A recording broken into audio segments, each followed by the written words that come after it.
Okay, and we're recording. Okay, thank you, Patrick. So good morning, everyone. This is this Region 7 Stakeholder Advisory Committee meeting, Tuesday, September 27th, and we've got a good agenda today. So I'm excited to get started, and we're going to start the meeting as we do with all of them, just kind of making sure that we are clear about our roles. And so what we're trying to make sure we're doing here is examining community challenges and opportunities related to land use, preparations of goals and strategies to implement a regional vision, and recommending changes in zoning. That's kind of our goal. I like to keep that in mind as we go through this so that we don't get sidetracked on things that don't end up in that place. So this is our monthly reminder of that. So, and then the next thing I'd like to do is just go ahead and see if we could see if there's any comment from the public. This is the opportunity for anyone who's joining the meeting that's not on the committee to ask questions or provide input on prior topics or topics for today. And so, Patrick and Desiree, do we have any guests in our audience here? Looks like we might have. Yeah, we do have one guest in the wings, and if he would like to speak, could raise their hand right now, and I'm not seeing that. Gotcha. Okay. So, and I'll extend this invitation in a broader sense, and we do this regularly as well. If you have information that you'd like to share with the committee or with staff, Patrick and Desiree, you can just follow the instructions on the website and go ahead and email us with information. And also all of the members of our committee, their emails are listed on the Region 7 page as well. So you're welcome to provide any input that you have as we go through this process at any time, not just at the beginning of these meetings. And with that, I'll close the public comment at this point. Patrick, please excuse my my oversight here. I didn't call our meeting to order, so I think by default we're there already. Yeah, I think so. Thank you.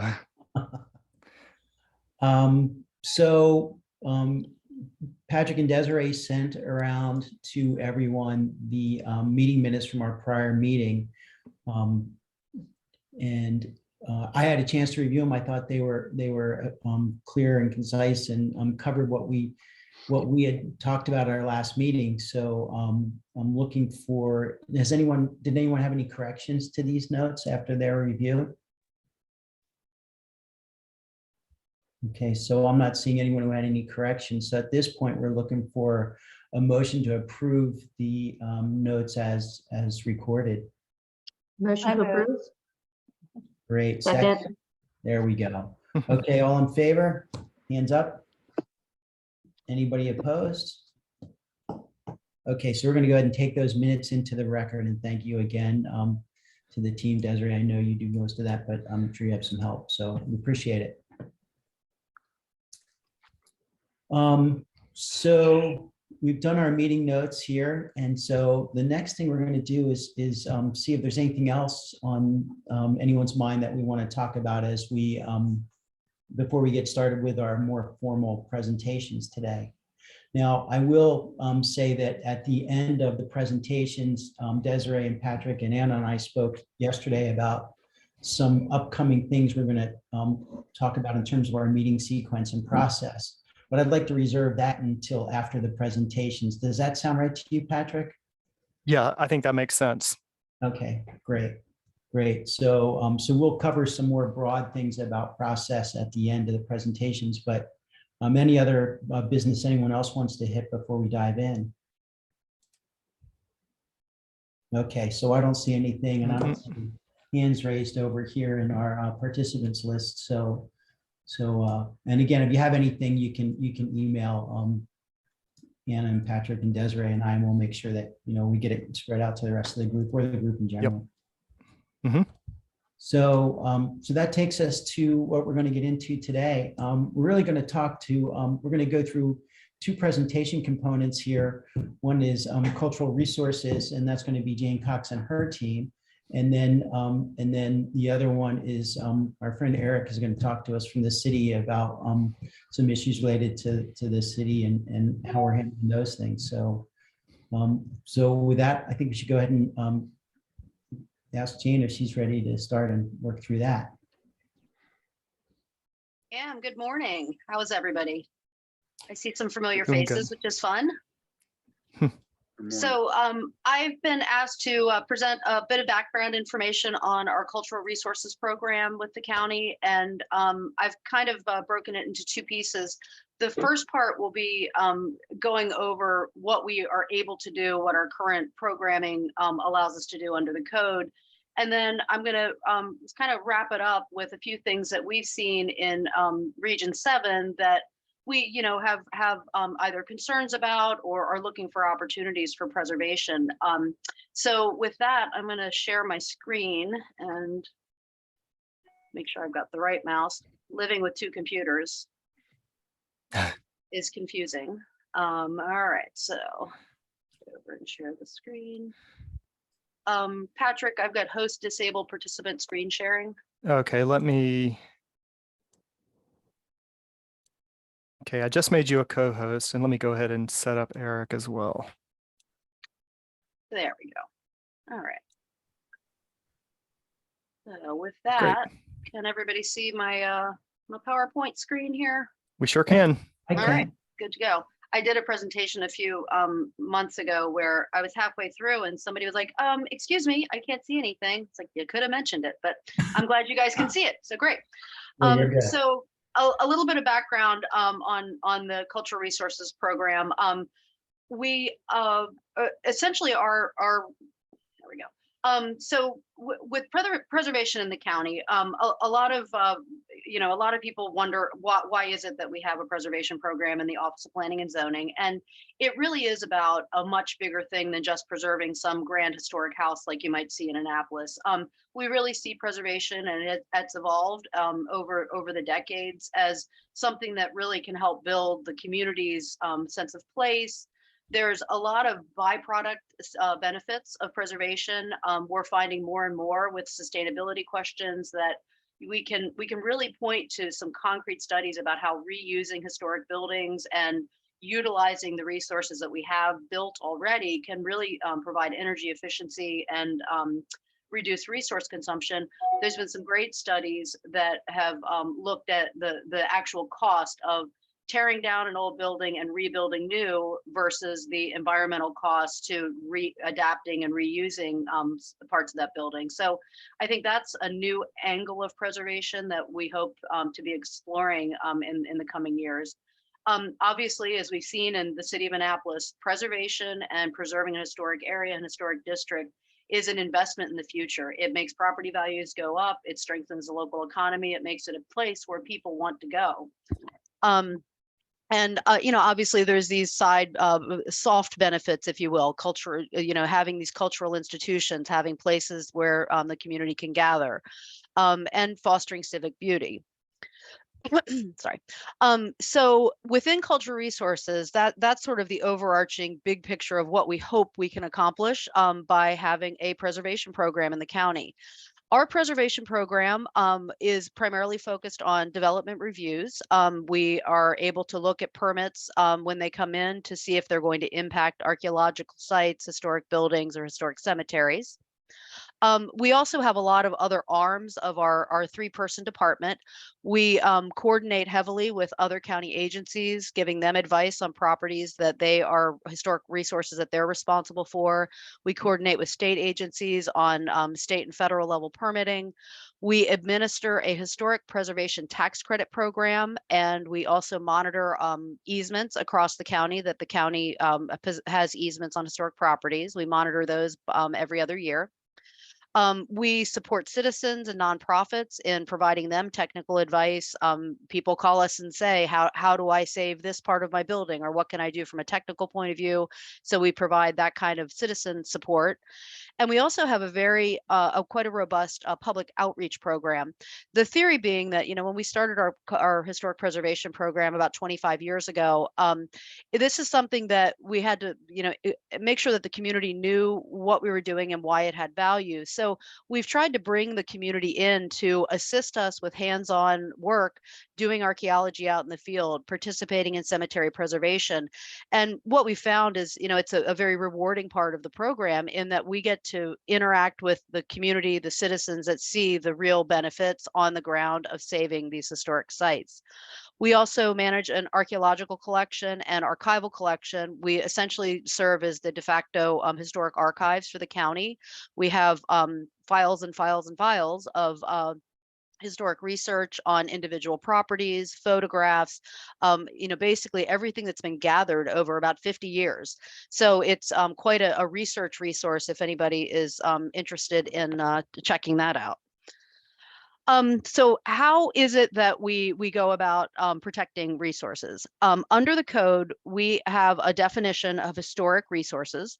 You can see the definition here. I won't read it to you out since I'm sure you guys are able to see that. And under our historic resources umbrella, we protect a couple of different resource types. Everybody immediately with historic preservation thinks of old historic buildings, and those are one of the things that we can protect. We also have methods for protecting, to a certain extent, historic districts, larger communities, and the interrelated built environment. We protect archaeological sites. Anne Arundel County was actually one of the first local jurisdictions in the nation to put protections on archaeological resources in the late 80s at a local level. Previously, that was really only accomplished if there was a federal or state undertaking. And we know that before that, we lost a lot of archaeology sites that were of great importance before we had these protections in place. We also protect historic cemeteries. So this is something that has almost developed a life of its own. We get 3 to 4 inquiries a month at least for threatened cemeteries, damaged cemeteries, vandalized ones. And we are constantly scrambling to try to support the community in protecting historic cemeteries. A lot of times descendants are reaching out to us. And we also have a Scenic Historic Roads program, which tries to protect that historic landscape of the historic roads that are designated. That program began in 1997 with an historic roads commission report recommending that we protect those landscapes. So how is it that we actually do that? It's actually a fairly simple, triggering process. If we receive a development application, any building, grading permit, site development plans, we also look at modifications or variances that triggers our review.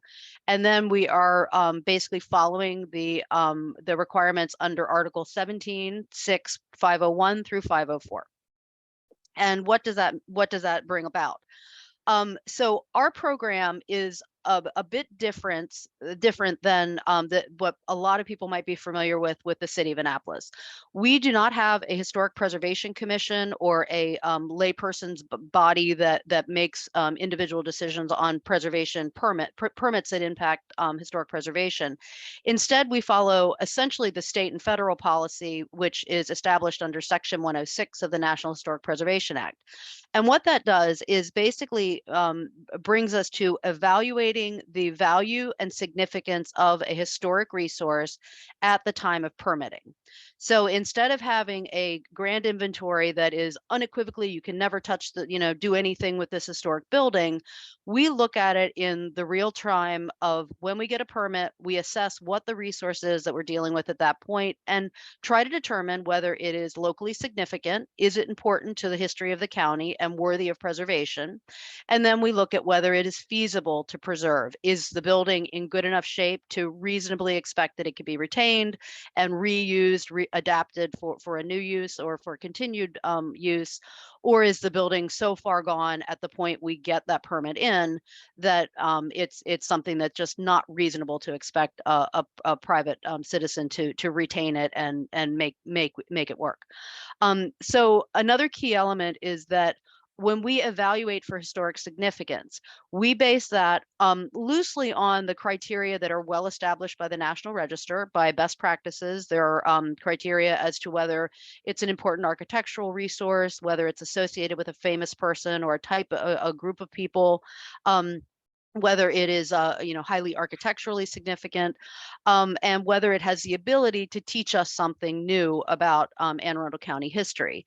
We apply that National Register framework at a local level. So if maybe somebody in Minnesota may never have heard of one of the Dulaney's, but the Dulaney family was a huge influence in Anne Arundel County. So we try to look at that from a hyper-local perspective to make sure that we're capturing the resources that are telling us about our local history and what makes Anne Arundel County unique. So what does the code say? This is essentially a distilled version of what our code says. Our code is actually quite short and relies on the professionals within the department making determinations based on best practices and professional understanding of preservation methods and techniques. So in short, if there is a historic structure that is listed on the Maryland Inventory of Historic Places, we would review that property, determine whether preservation is feasible, and then make a recommendation to the planning and zoning officer.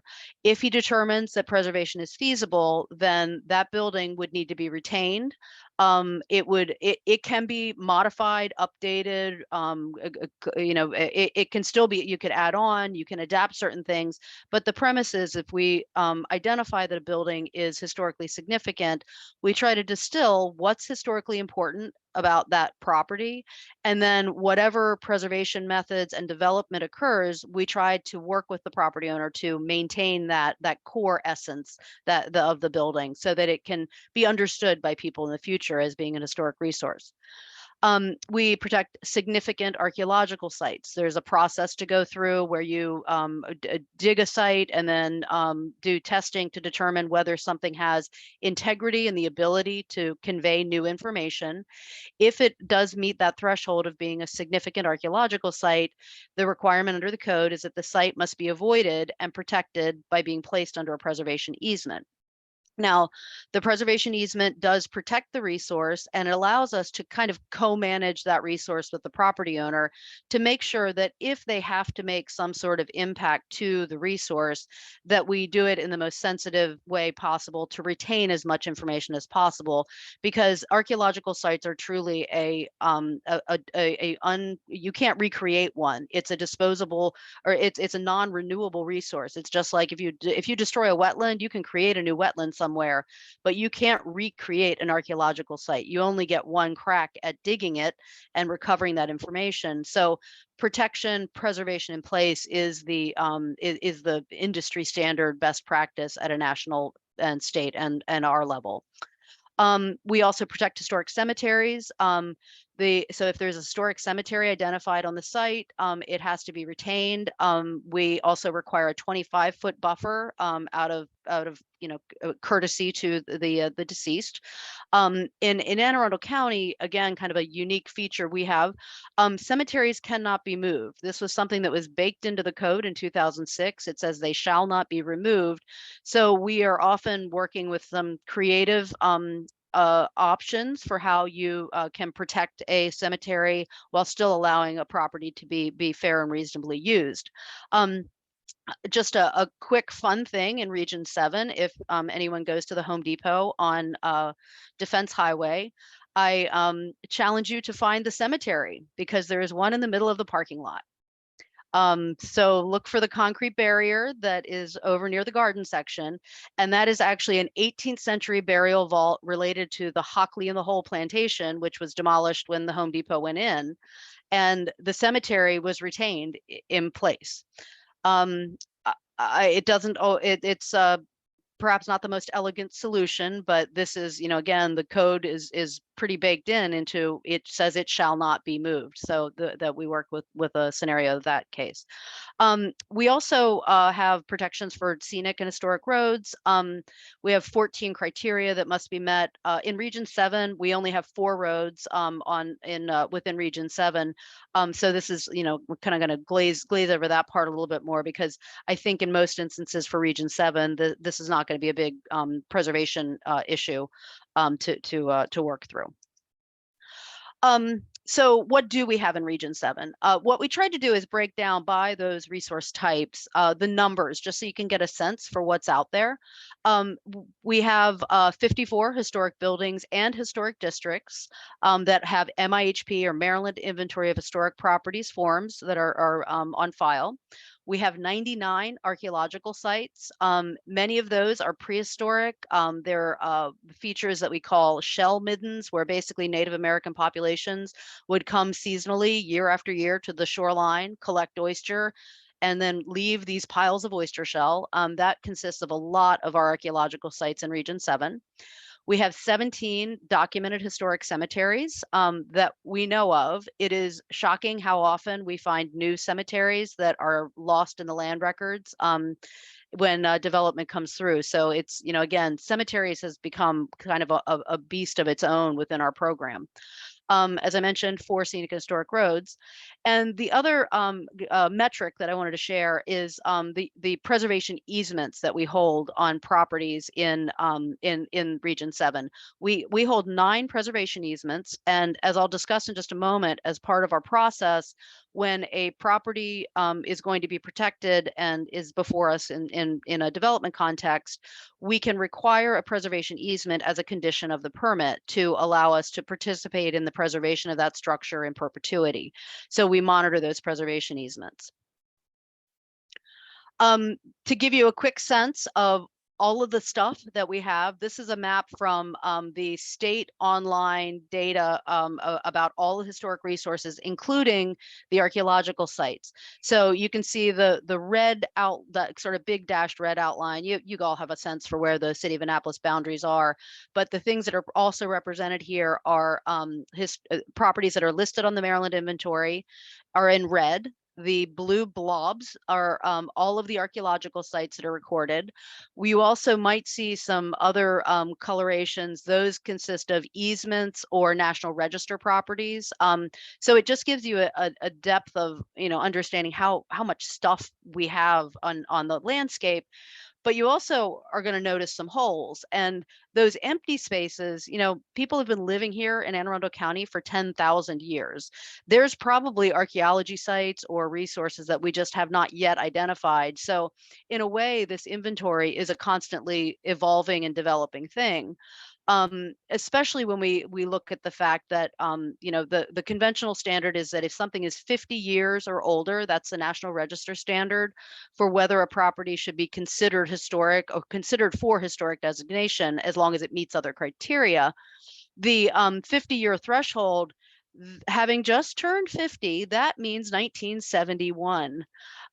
Anything that is older than 1971 is kind of on the review playing field for being understood as an historic place using the federal guidelines. So I'm sure you can look around your communities or are aware of properties that have been kind of they're parts of the landscape. They're things that have always been there in your lifetime, and that's the type of resource that we want to try to look deeper into and see, are we missing things that could tell us something important about the history of the county? And just because it's in our lifetime for a lot of us, that doesn't mean that these things might not necessarily have historic value. So a couple of things that we've noticed. I'm kind of shifting now from so that's the process of our county review and development review and what we have purview over. So the thing that I want to pivot to now are what things are in Region 7 that we've as a department identified as stuff that we probably need to better understand or get a better handle on how we can help protect it. So I'll give you a quick example here. Has anybody been out to the Thomas Point Park that's out at the very tip of Arundel? on the bay. So this really cool log cabin, it was actually, the core of it was built in the late 19th century. It operated for several decades as what they called the ducking club. It was a hunting lodge for people coming to shoot railbirds out on the Severn River. And this mantle you see in the picture actually has the signatures of the original members inscribed into the wood mantle. So this property was lived in for a while by a ranger. It's essentially been abandoned, and it is just sitting out there. It's not being used. The basement's flooded. But we also do not have this resource on the national or on our Maryland inventory of historic properties, which means that technically by our regulatory review framework, it's not a historic site that we would look at if development came through. Now, this is on a county park, so we have other mechanisms where we can work with Rec and Parks, hopefully to have, at least some stabilization work done so it doesn't further deteriorate. But this is one of the, really cool buildings in the county that we don't, we have pictures of it and that's about it. I visited it once, but we don't have a site form, if you will. Other sites that kind of are lacking in documentation or are underrepresented in our inventory.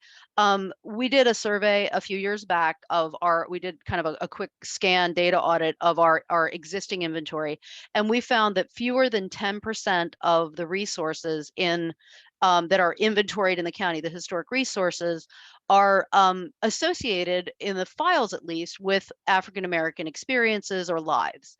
And clearly, knowing that in the colonial era, 50% of Anne Arundel County's population was African American or Black, we're missing some pretty big pieces of the puzzle here. Transitioning then to look at these 20th century resources, back to the National Register being 50 years or older, that means that there are tons of resources that we know are out there in the county that are likely representative of the civil rights era, which, if we can't get an inventory form on them and document them, we don't have the mechanism in place to try to tell those stories and protect the resources. Similarly, Region 7 heavy because of the influence, obviously, of the Naval Academy.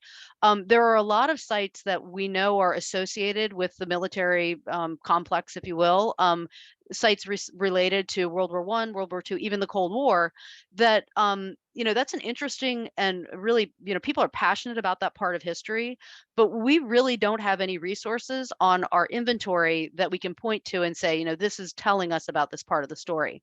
So, making sure that we have, diversity in our inventory is something that we as a department are trying to figure out how to find the resources to make that happen.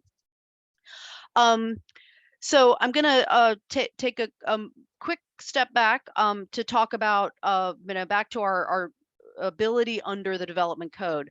When a property comes in, yes, it's historic. We determine that it's this is Howard's Inheritance, an 18th century building that is listed on the National Register, and this development that came in, the impacts to this property came in before we had our regulatory code that was passed in 2006. So you can see this house is it's a rare structure. It's one of only two in the county that is all brick with this gambrel roof style. It's a very early 18th century building. It's associated with the Howard family. It's a gem, and it also had in its day a complex of agricultural resources, buildings that were part of that agricultural landscape that the building came up in. The next slide is going to be a bit of a game. Can you find the historic house?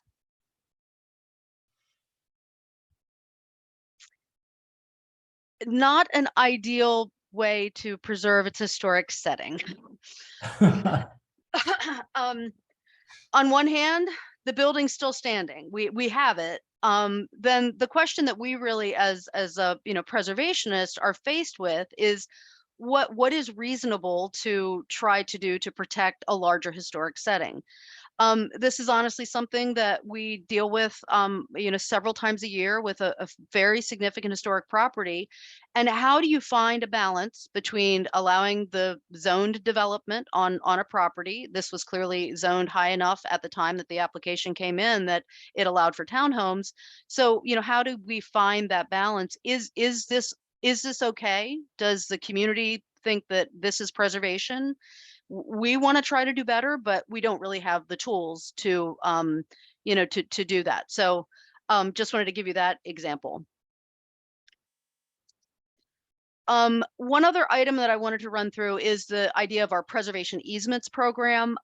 This is Quail Run, also known as Harnesses, out near Great Frogs Winery. This is a major happy success story. We don't have a lot of those in preservation, but this is one that it makes me super happy that it all came together. But it wasn't necessarily because of, honestly, any of the tools that we have in our toolbox at the county. The building fallen into disrepair, had not been lived in for quite some time. We had several interested folks looking at it. We talked with them about preservation options. And at every turn, we encouraged them that we had a preservation easement program and a preservation tax credit program, where if for every dollar that they would spend under our tax credit program, if they agreed to put the property under easement, they would get 25% of every dollar back as a property tax credit. So it's it's a pretty liberal program in terms of what it will pay for. It's anything that's going to be associated with maintaining the house, bringing it up to code.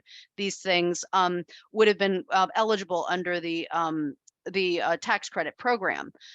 What we found is that when the family that did a absolutely stunning and beautiful restoration on it, they were in a position where they really were not comfortable with putting a perpetual permanent preservation easement on the property, and they did not, so they were not qualified for the preservation tax credit program. So one of the things that we've been looking at is there a way of tweaking our preservation tax credit program to allow for a term easement of, say, 15 years instead of a permanent preservation easement?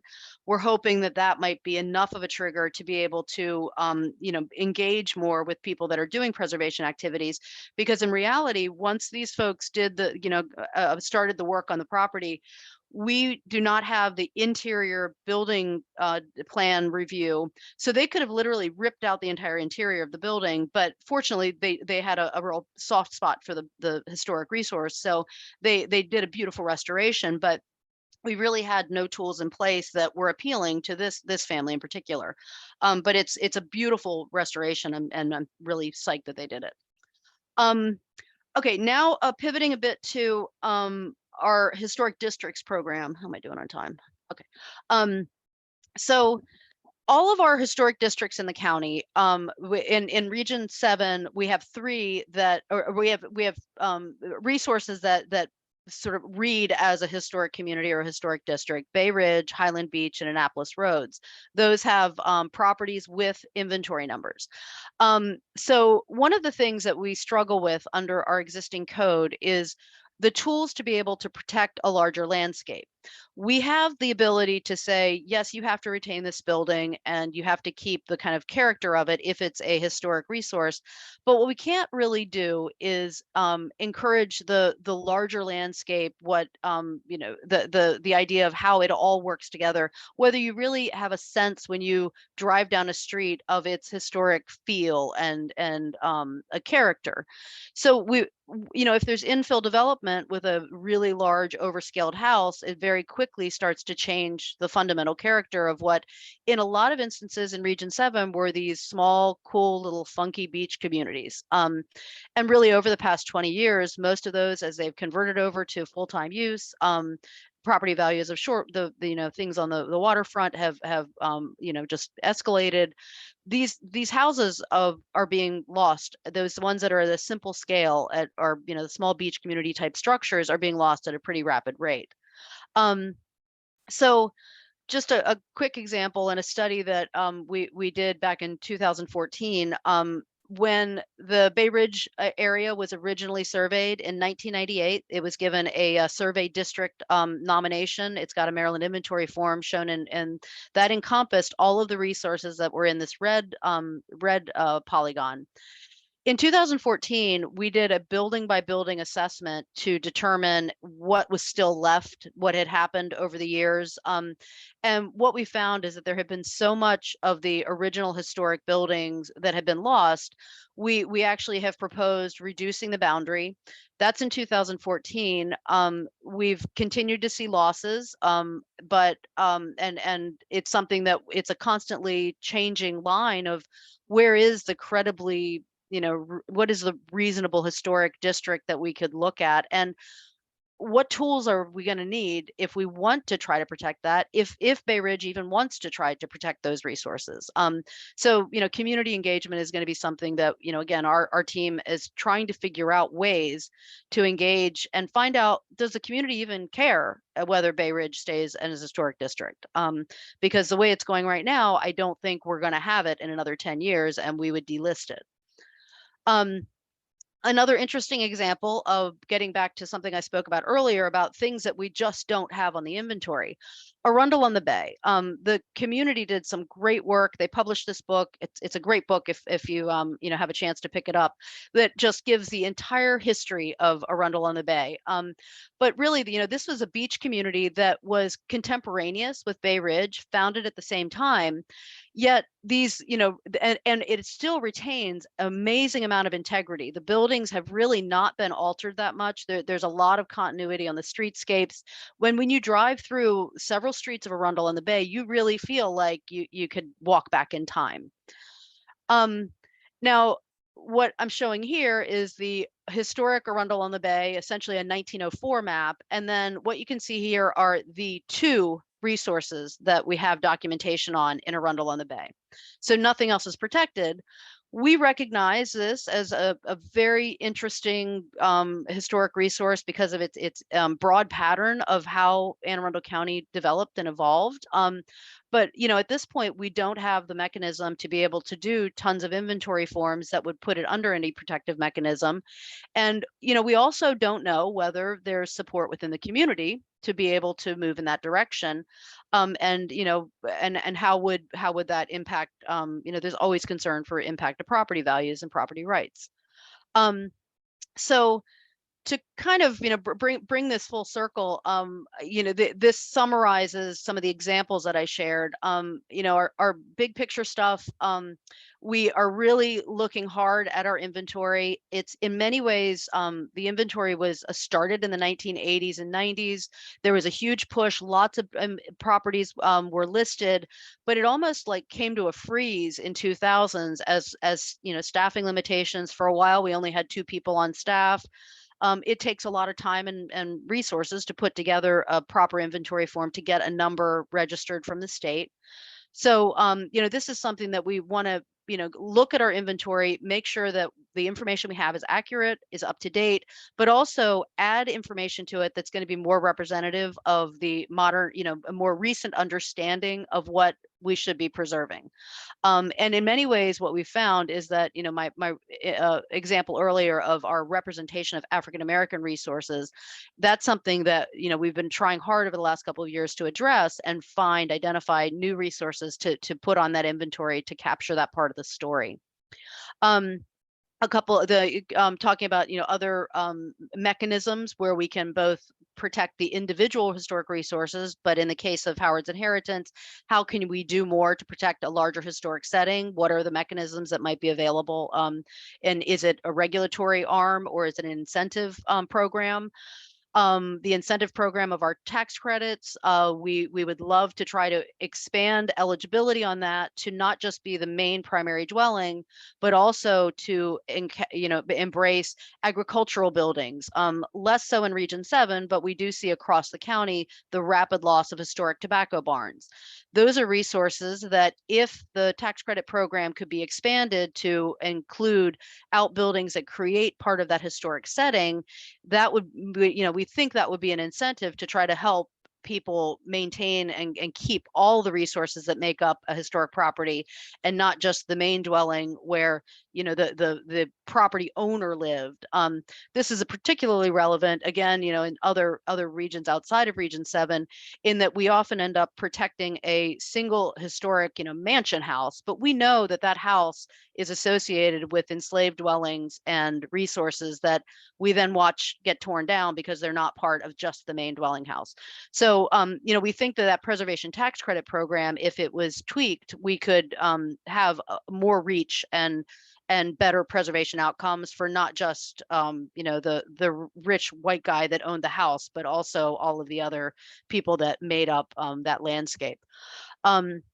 And then, you know, looking at this historic district question, we've kicked around a lot of ideas, and this is something that, you know, I'm actually going to kind of stop talking. I'm sure you're happy about that. I've been going for a bit, but I'd like to, you know, get a feedback and sense from, you know, people that live in those communities.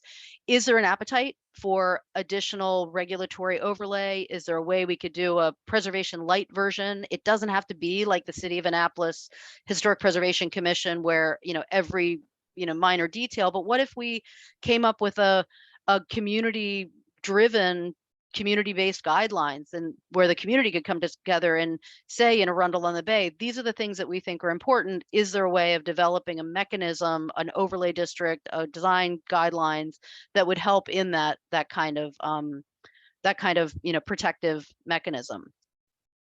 So I just thought I'd throw out a couple of questions, and maybe this is something, you know, Patrick, if it's something that we could take, you know, notes or comments or, you know, suggestions after the fact, knowing that we're limited on time for today.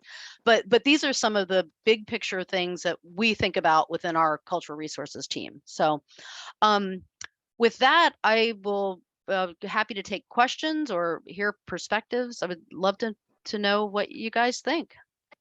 Patrick, this is Tony Spencer. Hi, Tony. Jane, how you doing? Good. I have to thank you so much for the work you're doing, because of the number of historic properties that have been destroyed. And for you to have this effort, a very powerful one, it goes along with the fabric right now of the country, of this critical race theory of not wanting to hurt the little children's ears about the past. We don't know our past, we're going to repeat it. So I want to thank you, and I hope those who are listening are forward thinking, so that we can embrace the truth, and so that we can also put history as it occurred, not just as is convenient for having a palatable existence. That may be kind of deep. Some people, it might piss some people off, but I am not one to fight words when it comes to the truth. And I will not continue to be on anything unless we tell them the truth. So thank you, Jane, for what you've been doing. Thank you, Tony.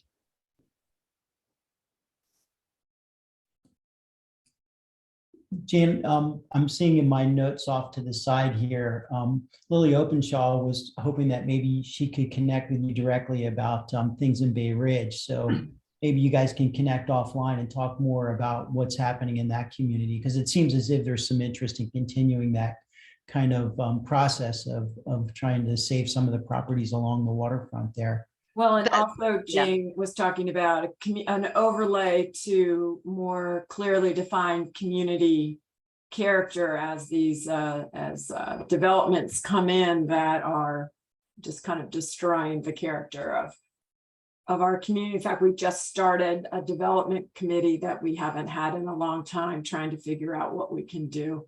Yeah. I would love to talk with you more about that, because that's one of the things where our tools are very limited in dealing with a larger district. But I think there could be some really creative ways of doing, you know, it doesn't have to be super strict. If we're talking about protecting the mass and the scale, I think we can still protect what's really important about Bay Ridge without, you know, being overly, you know, intrusive, if you will. And we're also really quickly talking about the scenic roads and how things get identified as scenic roads, because there's a proposal to have a new county parking lot along the road that comes into the peninsula with LED light. It's 215 spaces along the road, and it's going to have LED lighting till Mm. 10 o'clock at night every night, it's really gonna destroy the whole character of coming into that peninsula. And maybe we try to get it in the scenic roads designation or something, because we don't understand. We have no way to say we don't really want this stretch lit to this level, this like this all the time. It's destroying the character of the peninsula, not even just one community. Right. And Jane, Linda Dodge here, I'm Annapolis Roads president. So Lily and I share a lot of similar concerns. So I would be very much interested in receiving that information as well. And we do have a book of the history of Annapolis Roads that was prepared by Jim Gibb. Mhm. That if you do not have that, I'd be happy to send that to you. We do, yeah, and that's I mean, it really captured the Olmsted planning and that Yep. association. It's a great community, and that's one that there's so much depth to the landscape that still survives. I mean, all the windy roads. That's would love to talk with you more about that. Love to as well. And one other thing I'd like to share with everyone is that while we had over the last 3 or 4 years, some what I would consider older homes, 1930s, 1940s, that were non-salvageable because of either engineering problems or they've been underwater too many times with storm surges, or the Spalding property of the Spalding family of Spalding Sports had been unoccupied for over 20 years, but no heat or anything of that nature. And it did not survive. But we were able to, by word of mouth and connecting community members, to get some of those windows in some of the rebuilds, the mantles in some of the other homes that were being rebuilt. So we were able to share some of the historic appointments of those buildings. And so Yeah. that was kind of fun. But, this having it to this degree where we have assistance from the county would be tremendous. Yeah. So if that actually reminds me of something that I'll share with you. We've about 4 years ago, we launched a historic signage program. The idea being that we know we've lost stuff, but we know where those places are or were, and we know the importance of the stories. So what we've done is we have essentially interpretive signs that we can help with. A community could come to us and say, we want an interpretive sign that tells our story. We have the frames, they're National Park Service style. We've been working with DPW to print them. So basically it's like, if you've got an idea and you want to tell a story about the history of your property, and you have or the community, and there's a place where we can land it, we've got the signs sitting there, we can help with the design, and we've got guidelines. So historic signage, I think it helps give people a sense of place when the things are, sadly, they're gone in a lot of instances. Hi, Jane. This is John Hollander. I do a lot of work here in the historic district of Annapolis. And one of the biggest challenges we have are the energy inefficiency as required by HPC. I know in your presentation, you said it was energy efficient, but when I'm forced to only use single pane windows on a 3rd floor of a building that's a historic building that gets a lot of wind, snow, and rain, that's incredibly inefficient, because my tenants and we, for our commercial, have to run heat and air conditioning at higher levels because we can't have triple pane windows. Are you doing something similar in the county, or is it going to be more relaxed? So within the county, because our code, the city code, I spent 8 years on the Historic Preservation Commission and survived. So I have a little perspective on how that's implemented. So the city code references fully the Secretary of Interior guidelines. Those are and those are the rules essentially that are adopted by the city for how they're interpreting each structure. With Anne Arundel County, nowhere in our code is the Secretary of Interior guidelines mentioned. It's something that we know is the right guidance for doing right by most historic buildings, but we also try to be realistic about the realities of historic structures. And so in a lot of ways, when somebody comes in and if they're doing a restoration on a historic building in the county, we try to work with them to make sure that what's seen from the outside gives you the perspective, but we do apply the code in a more flexible way because, you know, we're doing our best to save the few buildings that we still have, and to create another, you know, speed bump is, you know, we do try to be very open-minded on new methods and techniques and alternatives that don't end up put you in that spot. Yeah, because the challenge you also see downtown a lot is a lot of these older, less wealthy families are forced to sell because they can't afford to make the required historic lap siding, German lap siding, 8-inch or 6-inch versus window trim that the HPC requires to maintain their properties. And they literally have to sell because the HPC codes are so onerous. It's like a creeping zoning enforcement that forces sale of properties. Yeah, and you know, when I started my presentation, one of the points, we do operate in a very different way than a conventional historic preservation commission, where everything is adopted and it is much more strict. And you know, I think there's pros and cons to how we approach it. But it's, you know, it was a thoughtful decision when they passed that code in 2006 as to how we were going to approach it, and it builds in a lot of discretion and professional understanding of what is realistic that still maintains the essence of the historic building. So it can be a blessing and a curse because we don't have the rule to fall back on necessarily, but hopefully it allows us to work more closely with the property owners to, you know, in the end, we just want to save the building. So. Yeah. I'm going to interrupt for just a minute here. We've got a lot of ground to cover yet, team. I know, Charles, you had your hand up for a while. I wanted to make sure we got your questions in and make sure we're not missing out on what you had to say. Thank you, Leo. And thank you, Jane, for the presentation this morning. Very enlightening. And it's something that I've been looking over for a little bit. My question is do you have a list of all the historical cemeteries that's on your list? There's been a trend recently across the country where a lot of developers have been sort of buying up these lands and desecrating cemeteries for development. A case in point, we have a case that's coming up very soon in our state from Montgomery County, not Anne Arundel County, but Montgomery County, where they're going to the Special Court of Appeals because of this type of thing. And I just would like to know if you have a list of all the historical cemeteries that's on your list that I could get. Thank we you. do through, and I can share that through Patrick. There's a website with mapping, it's a county mapping information, and we have all of our documented historic cemeteries on that map. So you can go through and click on each one and get the names. So yes, you can get that. Thank you very much. Appreciate that. Great.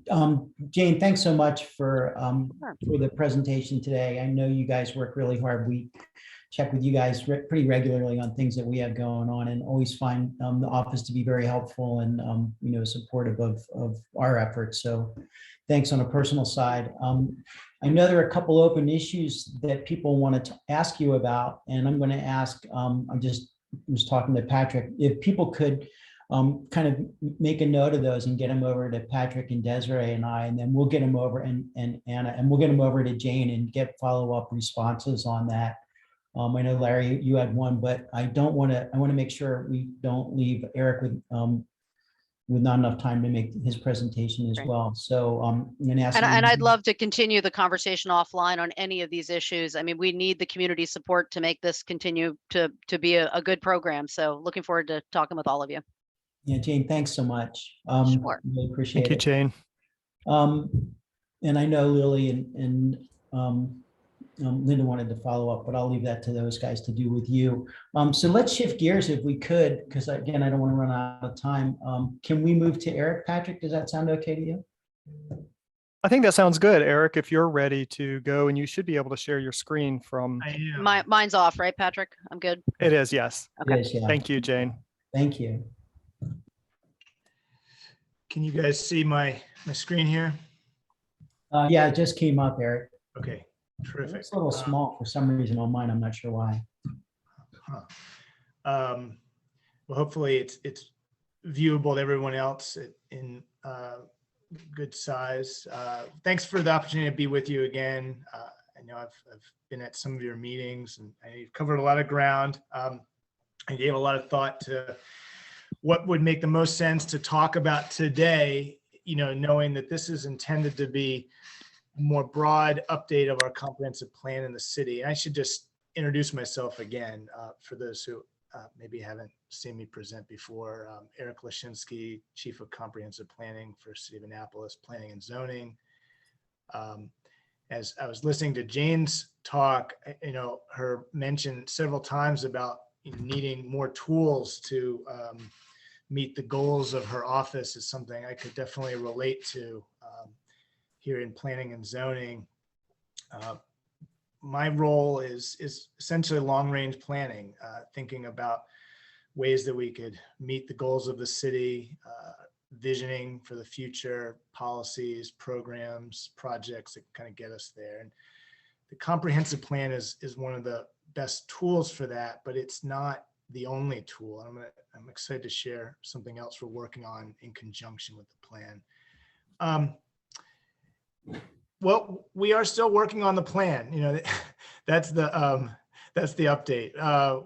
We are sort of trying to get this draft together. I know I've been saying that for months and months, and it's been challenging to pull it to a point where we're comfortable sharing with the public, but we're probably 75% there, and I'm optimistic this fall we'll have a draft that we can share with the public. There's a mandated 60-day review period by the state, so that would be really the next glimpse of what we have, and it would be a opportunity for just about anybody to provide comments on an actual draft that would look something like this. Our table of contents here, that is the structure, and not much has changed with this. If you've seen other presentations I've given, I just want to take 3 minutes to sort of reiterate the spiel about why this comp plan is different from past comp plans. It kind of begins by acknowledging that the moment we live in today is fundamentally different than 10 years ago, 20 years ago, and even farther back. There are a number of pressing issues facing the city of Annapolis and the broader region. I would call these existential crises. We have an acute housing shortage that really speaks to equity, and just a greater awareness of things that the city hasn't done to meet the needs of its residents, structural, disinvestment in the city, in particular communities. And we're really trying to reverse a lot of the policies that have shaped that in the past. We're still in a pandemic, which is a particularly acute health crisis, but we want to build a city that actually encourages people's health and improves people's health rather than hurts health and limits health outcomes. And then finally, climate change is a unique crisis of our time. That we're on the front lines of dealing with sea level rise and rising temperatures. So that really shaped the structure of our comp plan: the thriving city, the functional city, the adaptive city. These are the three sections of our comp plan. You can see the kind of principles below each that were kind of guiding all of our goals and recommendations in the comp plan. None of this is new if you've seen presentations. And, again, to repeat something that I think is really important to everything we're putting into this comp plan, it's an assessment of social vulnerability within the city of Annapolis that kind of confirms what people who live in Annapolis for years have already know, but it gives us a baseline of understanding where social vulnerability exists. And this is what the CDC defines as social vulnerability, using the criteria in the upper right, based on socioeconomic status, household composition and disability, minority status and language, housing type, and transportation. meaning whether, for example, if you have a car or not, can get around that way. So you can kind of see where these darker areas are. We have higher rates of social vulnerability based on that methodology. And then interestingly, if you look at that map in comparison to the map on the left, which shows our population demographics today based on the most recent census information, you can really see this line of diversity along the Forest Drive corridor that is in some contrast to the northern part of the city. There's predominantly these light blue dots represent white population. Each dot is 3 people. And then the other colored dots represent other major ethnic and racial groups. So that's an important defining feature of our city, this kind of correlation of social vulnerability and diversity that we want to be aware of. And, Forest Drive will be a key theme of this presentation. Short-term outcomes. I think all of these are realistic in the next 3 or so years, 3 to 5 years. More equitable public water access, more affordable housing options, more context-sensitive and predictable development, more alternative mobility options, greater resilience to climate change impacts, and more diverse and inclusive cultural preservation. There are a lot of great things going on between the city and the county, I think, on all of these topics. But in thinking about what to talk about today, that I think kind of really represents the most pressing issues between city and county, it seemed to me that housing, transportation, and environmental sustainability and water resources were really those topics that I wanted to speak to. There's a lot of great work happening on water access. I've been talking a lot about that recently in other presentations. So it's no lack of interest there, but I think these are the topics that I think are going to make the most sense for today. And, they all really coalesce around land use. That's really the topic in our comprehensive plan that will guide housing, it'll guide transportation, it'll guide how responsive we are to environmental sustainability and water resource concerns. Municipal growth may be on some people's minds.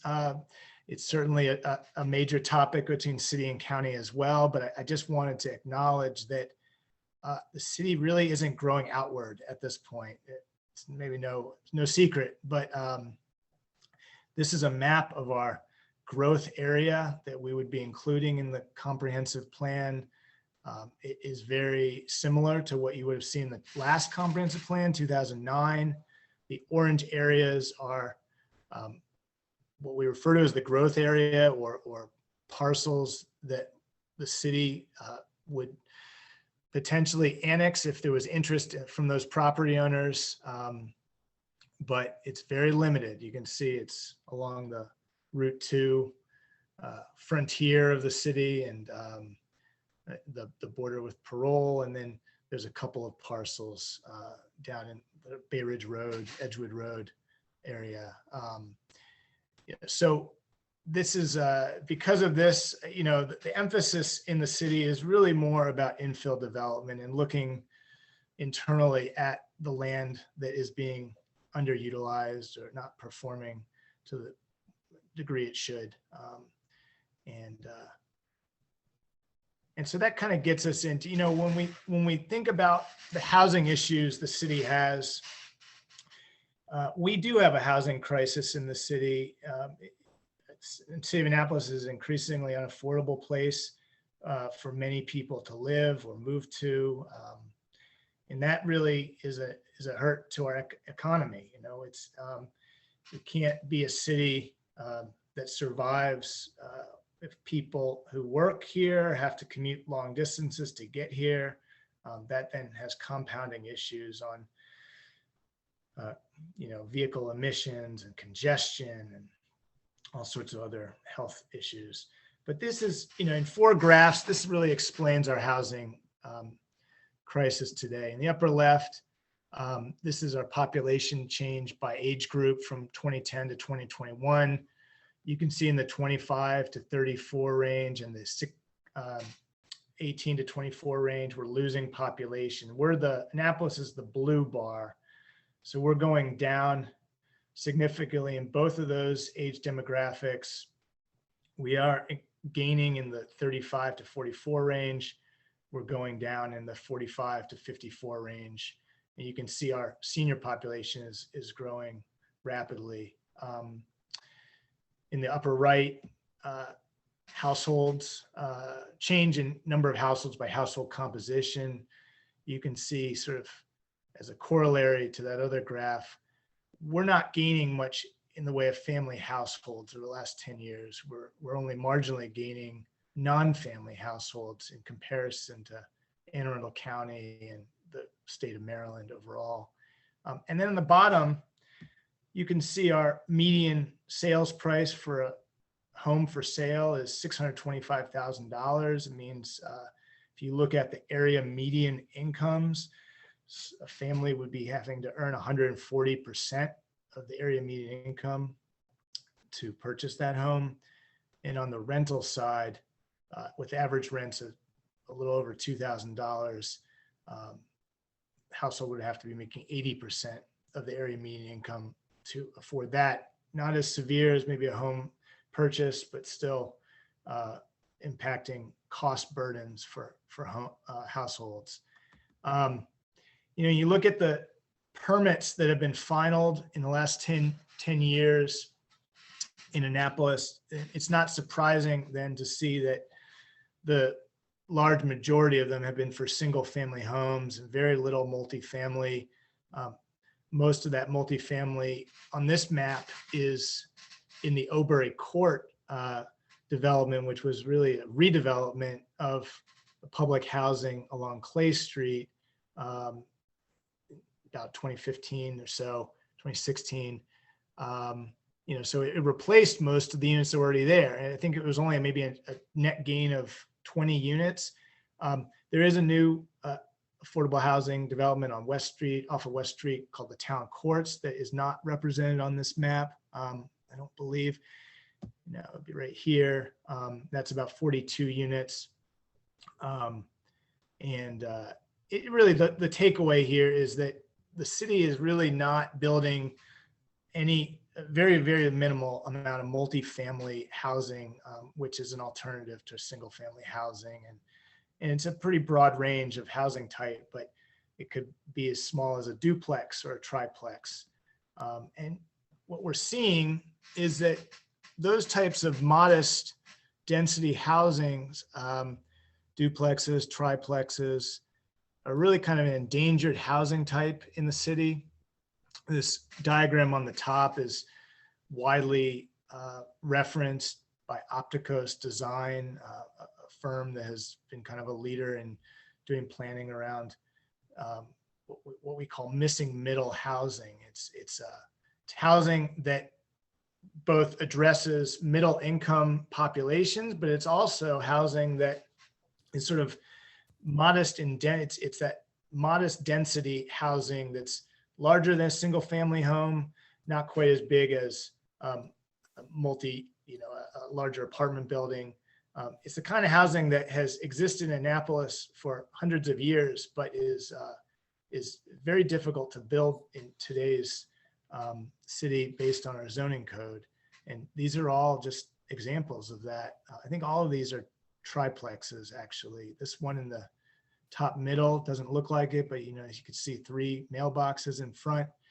So these are all very, very much in line with the character of the city, but hard to build today.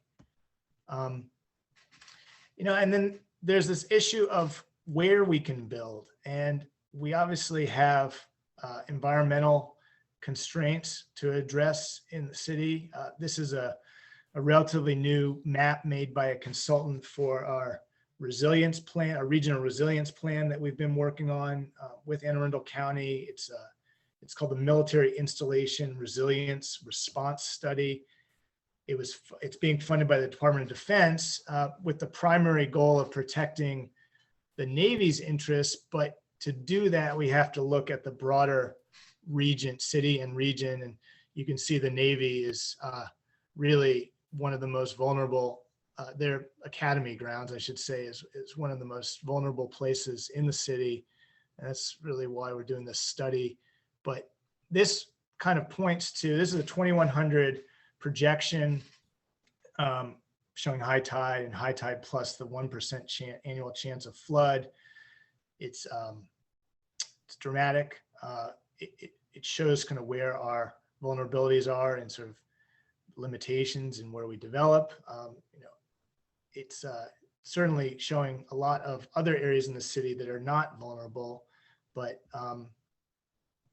when we do our sensitive areas map, which is a mandated requirement by the state for comprehensive planning, we look at other issues in addition to sea level rise and flood zones. We look at steep slopes and wetlands and stream buffers, habitat buffers, and it's a pretty complicated map, but you can start to see these veins, which are the tributaries to our creeks.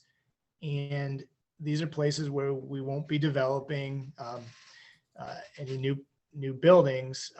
These are places to protect, but they really, what's important to see here are the spaces between them, where there is higher ground, less sensitivity in terms of natural resources.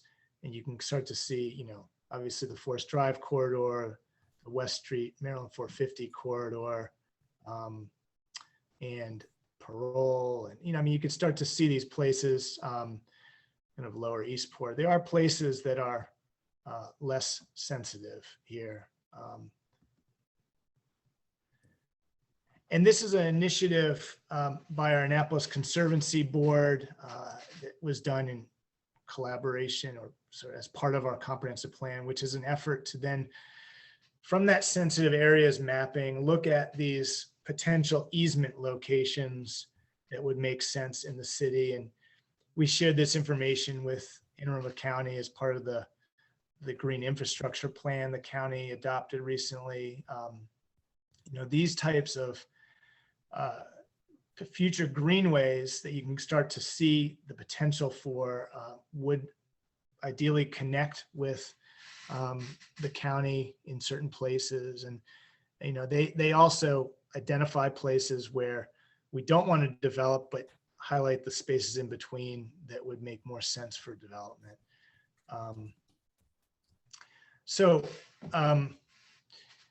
Kind of points us to transportation. I should say on this Greenway map, we're including all of our bikeways and proposed bike connections to really try to get at a more holistic greenway network that would enable people to get around in other ways besides using a personal vehicle. This quote that I found from San Francisco's MTA chief, I thought is particularly insightful, as it speaks to transportation and when you think about our roadways and what we could do with them to really address a whole range of issues and the way we get around the city. I think it's accurate, and it's something that I think we've probably overlooked. And it's really points to where we want to emphasize our land development code has to address the transportation corridors as sort of integral to how we develop. I work for the Planning and Zoning Department. I don't think it's inappropriate to say I think we've been shortchanging the infrastructure by which people can get around without a car. We did do a 2011 bike master plan was the city's first.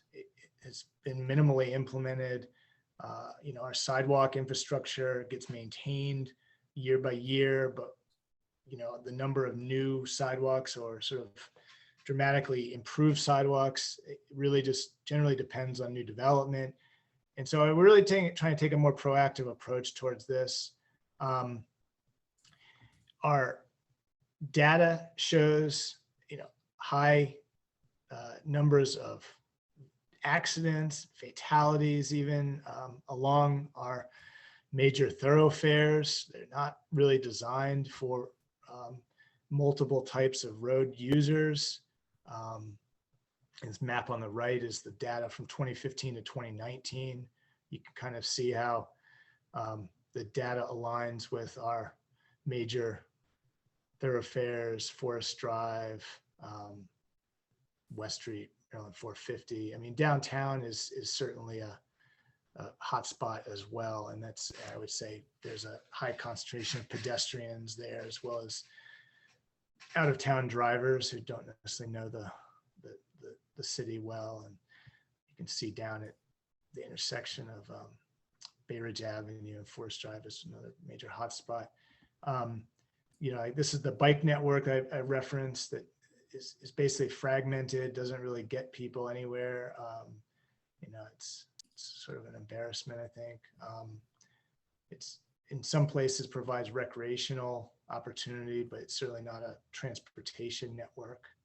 And then when you look at, Walk Score Map is a third-party mapping tool that's used primarily by the real estate industry.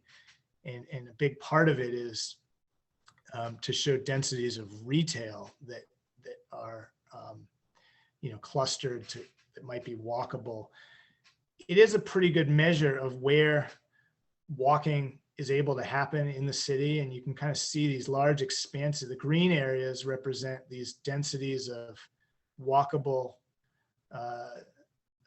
neighborhood with large expanses in between that are not very walkable. And it's not surprising that the conditions in between are familiar to most of you. But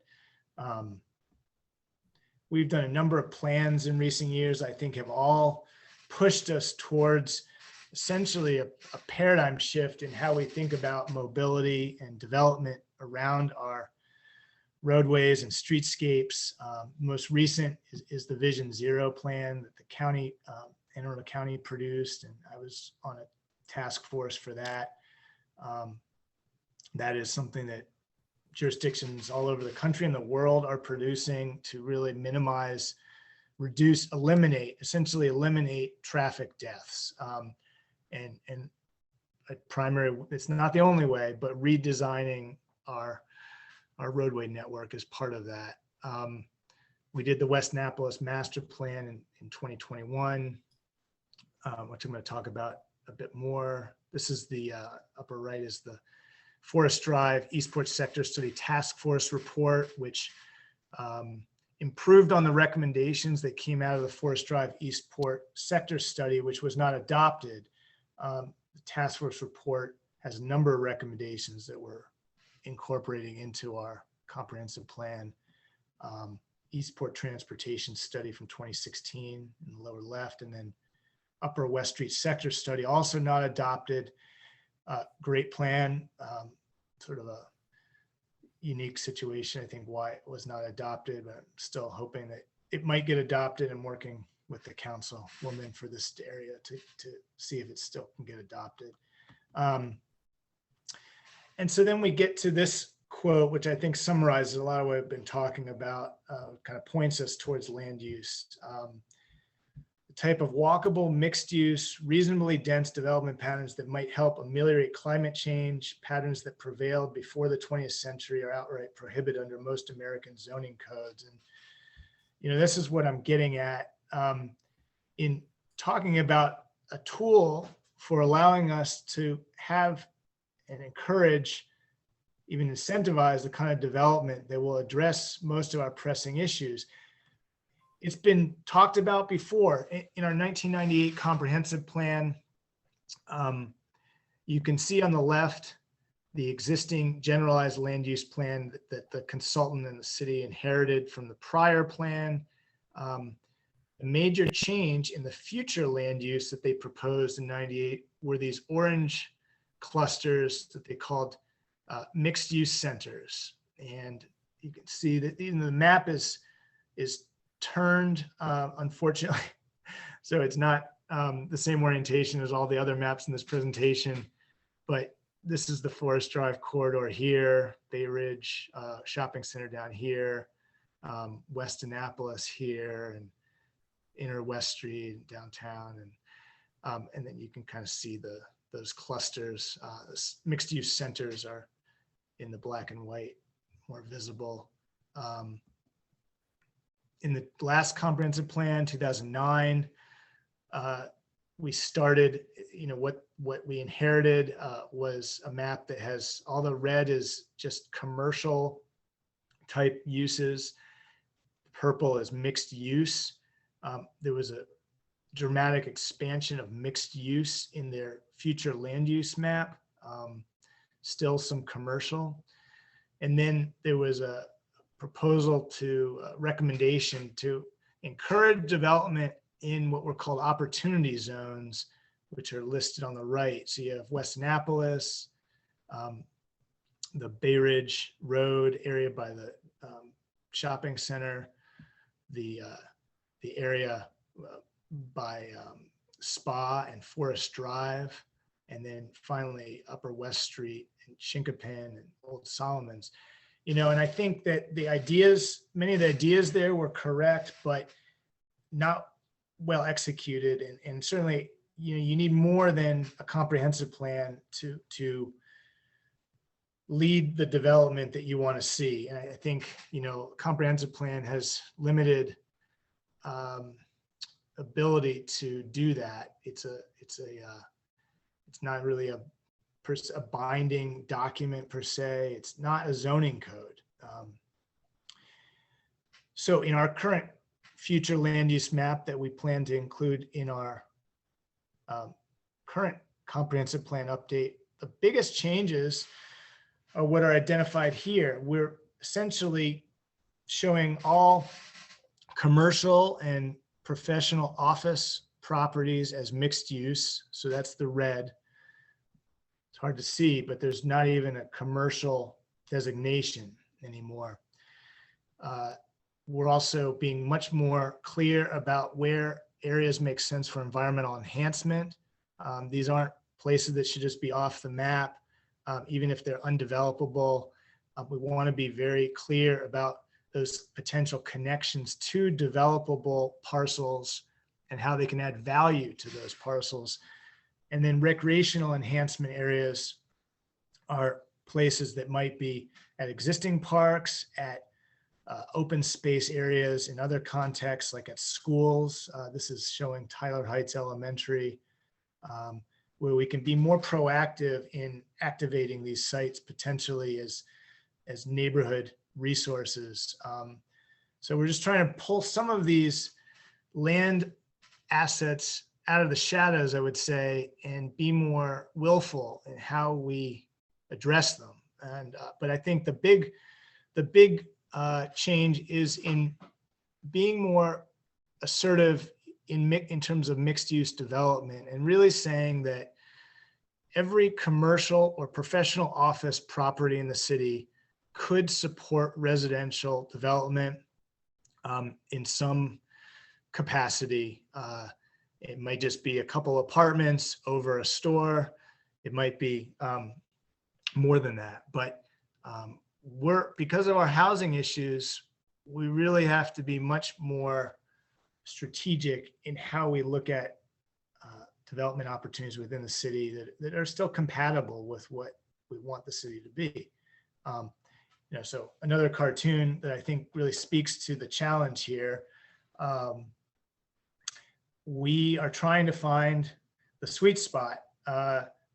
We're trying to build on what we have in the city today and find a recipe for our zoning guidance that leads to more predictable development that actually enhances the quality of life in the city, and doesn't further degrade it. And that image on the bottom is maybe not what we would see everywhere that gets redeveloped, but it's speaking to kind of a diversity of building types and ways of getting around and uses that we don't really have enough of in the city today. We're looking at a form-based code, and that's sort of what I've been getting at through all these many slides. This is a tool that to some degree we're already using in our historic district and in our inner West Street area, where we have a mixed use. That's our only mixed use zoning district. And in some other parts of the city where we have neighborhood conservation zones, which are aimed at preserving the character of existing buildings, and ensuring that new buildings are in keeping with that character. Those neighborhood conservation zones are imperfect because they're often limiting in the kind of uses that can happen in those places. Our downtown historic district is somewhat limiting in terms of it's as one of your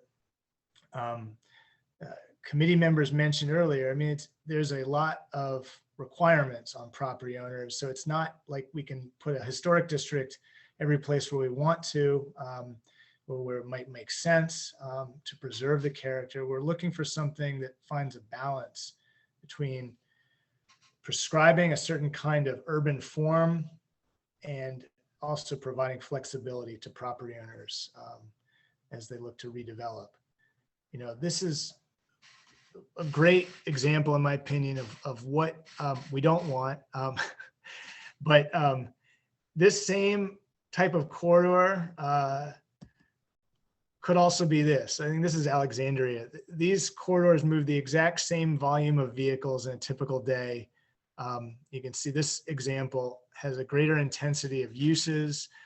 The economic value to the city is far greater. In fact, we're about to be doing we have an RFP that's going to be issued at the end of this week that is going to do an economic analysis of the city, looking at parcel by parcel where we are seeing the highest rate of economic performance to the city and where we're not, and looking at infrastructure as well and the kind of costs and benefits to the city.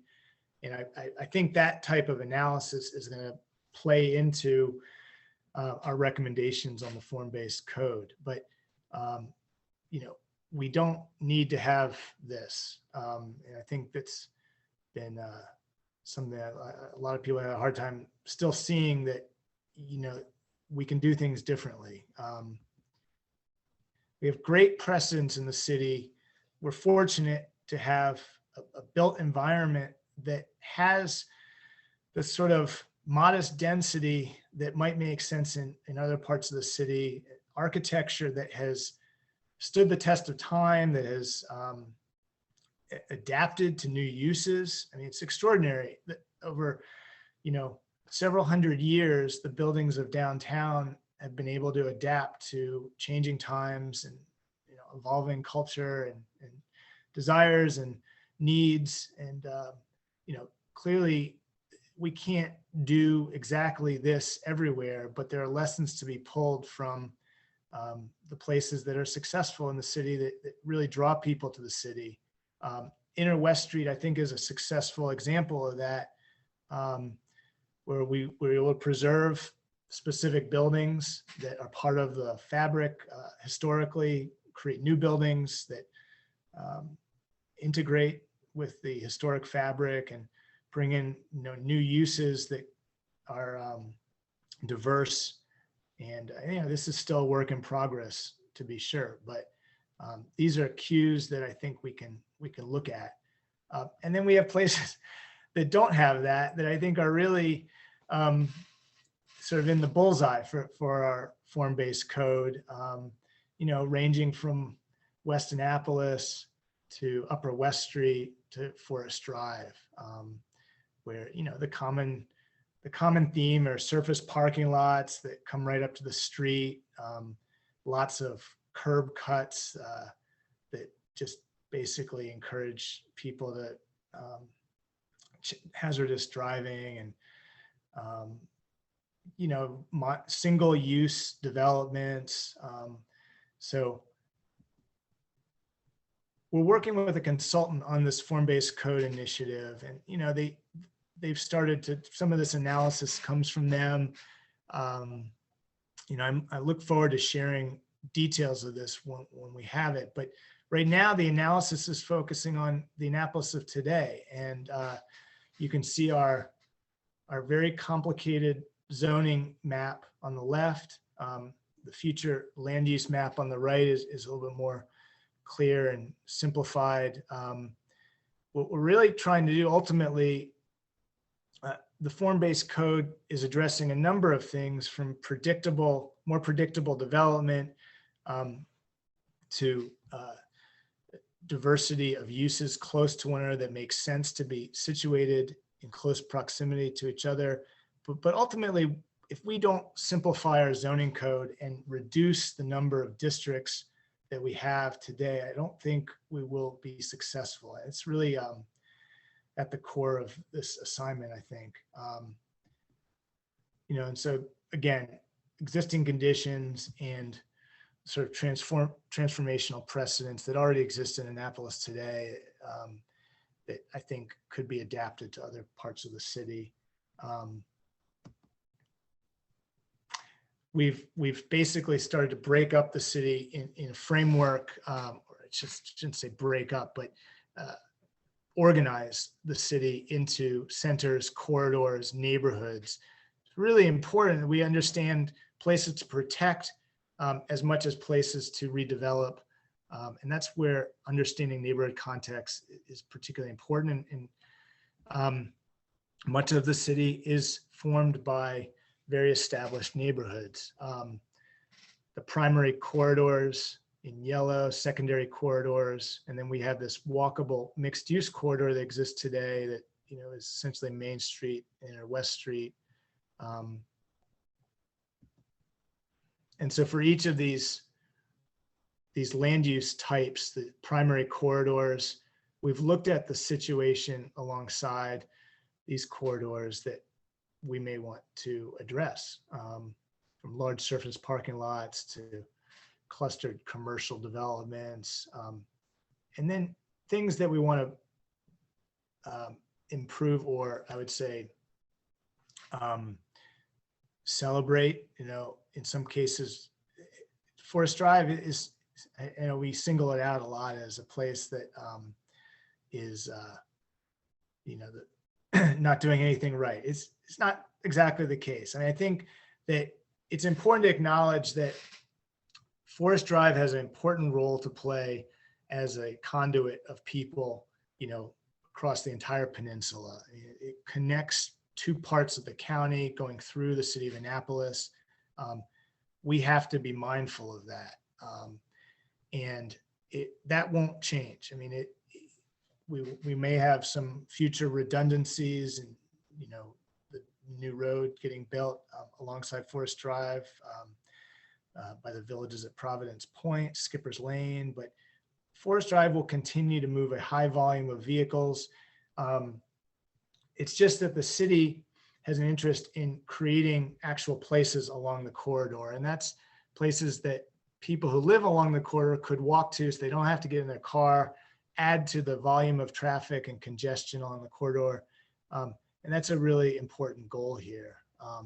And so there are clusters of residential communities that could easily walk to Bay Ridge Road or Forest Drive if there were amenities there that were walkable and designed in that way. So that's kind of at the core of what we're trying to do here. Our centers, nothing surprising here.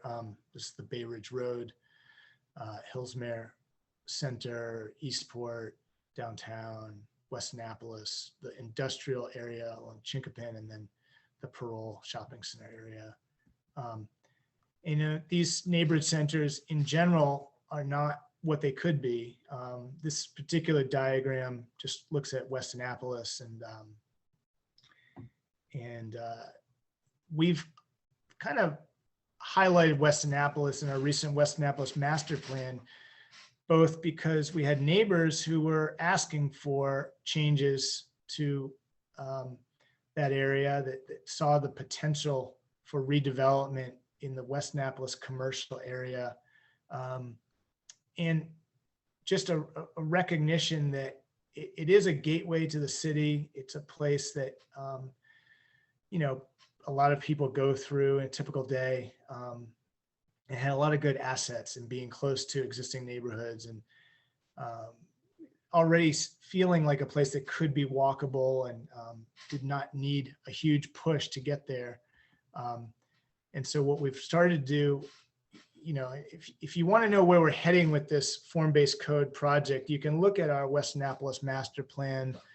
It's on our website, and you know, this is the existing zoning code today, a puzzle of zoning districts that may not make sense to the average person, all kind of like interlock in different ways that maybe made sense at one time that are very hard to decipher today. And what we did in that plan is basically, it's a very straightforward idea, but it's basically said Annapolis Street is really the buffer between the existing residential community and the high volume Rail Boulevard. And it's a village main street. It's basically where we should have a high concentration of amenities, commercial opportunities, potentially additional apartments, other housing, but it should retain its scale that we see today. And then as we move from there to Rail Boulevard, perhaps the scale changes and the types of uses change. And then you also preserve the shopping center in a way that it has the kind of things as today, but more of those things. So potentially more retail and housing above that can support that retail. What really we had to communicate through this process was that to have the retail that the neighborhood that's there today wants, we really need more residents living there to support that retail. And it doesn't mean that this is going to become, you know, a super high density place. I mean, we're really not proposing anything over 4 stories in this area, but just to have a couple stories of new residential over retail would make a huge difference in this area being able to support the kind of retail diversity that the neighbors want. So this is just one example. And we're looking at these types of zoning districts we think are applicable to other parts of the city. We're in the midst of developing a regulating plan that will essentially show where these new form-based districts would apply, and the kinds of architecture types, building types, and streetscapes that would be appropriate in those places. So that's my presentation. That's a lot, but I just wanted to share kind of where we're headed in terms of our land use vision for the city. I think has a lot of relevance to county residents and also the parole area, where, you know, I think some similar issues are being addressed, and certainly in the master plan for parole that was recently developed. So happy to take questions at this point. I mean, Eric, it's John Hunter. There's a lot in there. You know, it would be fantastic to allow the missing middle housing throughout Annapolis, but, you know, I put in the chat, you've got these very large lot size requirements here. You know, I think everyone knows, you know, single family zoning is almost used as exclusionary zoning to prevent more density, right, and to maintain certain communities. You know, unless we lower lot sizes to get more development, and even to the point of lowering parking requirements and setbacks, I don't see how any of this is going to change. Yeah, that's a good point. We've been focusing on the commercial and professional use parcels with the current form-based zoning initiative, partly because it's we think that there's fewer, it will put fewer constraints on the residential communities of the city. It'll make more sense to more people. It's I would say lower hanging fruit in terms of infill redevelopment. You can look at tons of commercial properties in the city that just aren't really fulfilling their potential. But when we talk about the residential redevelopment, you're right. I think we are going to have to think about changing minimum lot sizes or dwelling unit sizes. I tend to think that when you look at those in our zoning code, they are not what they could be. They're higher in most cases than they should be, and to get the kind of modest density increases, that is going to be part of it. But what I'm thinking we would do at the same time is basically do kind of a character study of the sort of buildings that exist today and the lot sizes that they rely on to really show that we have a ton of architecture in the city today on, in many cases, smaller lot sizes than people realize, and I think we're going to have to help a lot of residents through the process in understanding, why is our code written the way it is today? Does it need to be this way? I find developments all the time in the city that have done things slightly differently, and they're very successful. And in terms of shrinking lot size and planned developments, the one I point to all the time is on Bay Ridge Avenue. It's called Sailor's Way, and it's the houses are actually still pretty sizable, but they are on narrow lots. The yards are smaller than what they would be on a typical single family lot. And, I just think there's examples that we already point to. So again, I agree with you. And I think that is going to be part of it. But I mean, the biggest bang for your buck is a massive commercial, hitting West Street where you already have commercial zoning, commercial building, and letting 40 unit, 50 units, 60 units get on top of that. Yeah. I can tell you from experience, it's a heavy lift. I mean, Eric, this as well as anybody. I mean, we've been trying to do multifamily in this city that has critical mass that can be productive financially and provide the housing. And, we run into nothing but roadblocks for years on stuff that are in your map targeted as opportunities for increased density. And we're talking about it in Region 7 too, like where is it appropriate to do this? Because there is a conflict, right? Like, there are people who are very concerned about increased density on Forest Drive, but at the same time, that density provides you the ability to get to walkable communities, because eventually there's critical mass with these mixed use things. But boy, oh boy, I mean, talk about resistance to that type of approach. I mean, it's how the city operates today. I mean, that. I mean, we're trying to get this done in a bunch of places. I can get projects with maybe 4 or 5 units in it, but the math isn't good. It doesn't work. I mean, you need more in these things to make them work. I mean, I think Jonathan's point's well taken about, lot size, but that's the tip of the iceberg. Yeah, because Leo, I mean, as being an architect, it's like, I've got like a nice 4 unit missing middle property on a huge lot. It's just short of me being able to do more, another lot, and I can't expand the non-conforming use. Yeah, like, I could park 10 cars in the back, add 8 units, no problem, all 1,500 new 2 bedrooms, no problem renting them, but we can't do it. Yeah, I mean, it's a real challenge. And what's the resistance, Leo? Pardon? What is the resistance?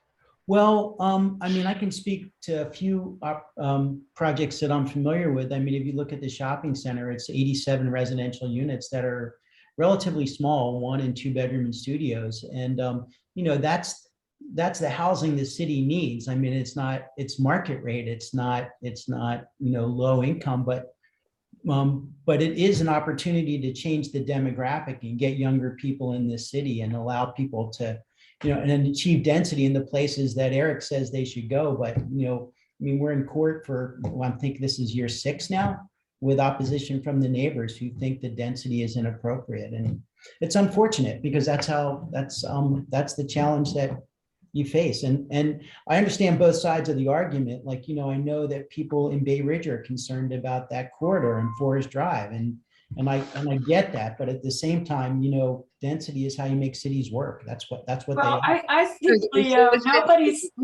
let's, I mean, we heard from the developers, and honestly, we hear from the developers all the time. And I think the problem with all of this planning is the communities are always seen as obstructionists, but yet what's being done for the community infrastructure? And, you know, you guys can come in as the developers, and I've worked with the developers before, and you guys can throw up the infrastructure that you want to do that's profitable for you, and then move on. And yet the community infrastructure needs aren't even planned yet, or maybe just won't ever happen. It's not like if you build it, they will come. No, it's not happening. And the people, the communities in Forest Drive corridor are not opposed to development. I think Eric made some comments about lead the development you want to see, that type of thing. Bring the communities in and strategize on the community infrastructure needs, community benefits that would be needed for this next phase of development before it happens. So everybody doesn't look at the communities as being obstructionists. And I know many people on the Eastport Shopping Center that are on the other side of that discussion, and maybe we should have them come and talk about what they saw as the concerns and lack of concern about traffic, walkability, safety, that they felt that they were not heard about. And we have a couple examples out here. So, you know, I really don't like the communities being characterized this way as obstructionists. I just think we need to think ahead at who's going to provide those community infrastructures that all of this development needs. The city makes all these plans, they don't have responsibility for those roadways. So who's going to take care of improving the intersection so you can actually do that? City's not going to do that. It's not their responsibility. It's the county, and the county is not zoning for that. So it's just a huge disconnect that I see. Well, I will say that I feel like we may be turning the corner a bit, at least on Forest Drive. I mean, I had to miss, I'm here today. At the same time, there's a 2-hour work session for the Forest Drive Safety Study, which is a county initiative that is looking at every intersection from Bay Ridge Avenue, Hillsmere to Chinquapin. And, you know, and I do sense that Anne Arundel County is moving in the right direction on Forest Drive, and trying to be more cognizant of the costs of putting in the infrastructure and maintaining it, you know, to basically meet the standard that resident. But Eric, that study is the result of the Forest Drive Task Force insisting to stop the planning, and we had to stop the plan and say, you've got to really address the safety. And finally now there's a safety study. But why does it always have to be so confrontational? Why can't the communities get, I love what you're doing in West Annapolis, and can we do that on the larger scale that's needed? So the communities have already had their input and can track the CIP projects that are necessary to make these, bring the character into the neighborhoods that you're envisioning. Because, you showed Old Town Alexandria, and I worked there, and there's a big metro stop 4 blocks away. So, you look at that and you say, that looks great. Well, there's a lot of community transit infrastructure that surrounds that area, and we don't have that. Lily, this is Charles. Lily, thank you for bringing that point up about the communities being obstructionist or viewed as obstructionist in some cases. I live along the Annapolis Neck Road area, and quite frankly, there's only a few of us that own homes down on that road that's being developed. And to be honest with you, no one came along to the homeowners and talked to them about the development of his property. It just sort of sprouted up all of a sudden. No one was interested in our concerns and what we thought would benefit the community and the homeowners in that area. And when we addressed certain issues that was coming up along that area, such as the environmental that we talked about earlier, Lily, and also the traffic that is going to generate it, we were looked at as aliens, so to speak. And so, I think to the point that Lily was making, the communities needed and the homeowners in those areas need to be included in the planning more than what they have been. Here right now on this stakeholders meeting, the committee, we're a part of it now, but in the past, in certain areas, we just haven't been. And we've sort of been excluded from things that's been going on, and that needs to change. And that's just a fact, and that's just reality. Thank you very much. I would echo the last two sentiments, and I would just add on, not to beat the transportation, not to beat that dead horse. The 15 or 17 traffic lights all the way from Bay Ridge. It's all reactionary, right? Like all the curb cut. The county is left to react to this, to the city's plans and these changes of use. And I would add the public safety component, right, where you now the county's housing a city, and it seems to be working, and there's costs, and from a public safety perspective, they're working, but you're leveraging county resources, and then I'd add the schools too. And in terms of walkable, I believe Forest Drive has sidewalks all the way down the entire, and that's a part of a bigger conversation. But I don't know how much more we can keep doing on, and I'm being specific to Forest Drive, how much we could keep doing that and kind of villainizing the and that might be an extreme, the existing communities as we try to squeeze more in there. Well, Eric, didn't you say that the growth pattern for new permits, even including your multifamily in the city, was 4% over the last 11 years? 4%, 3 to 4%?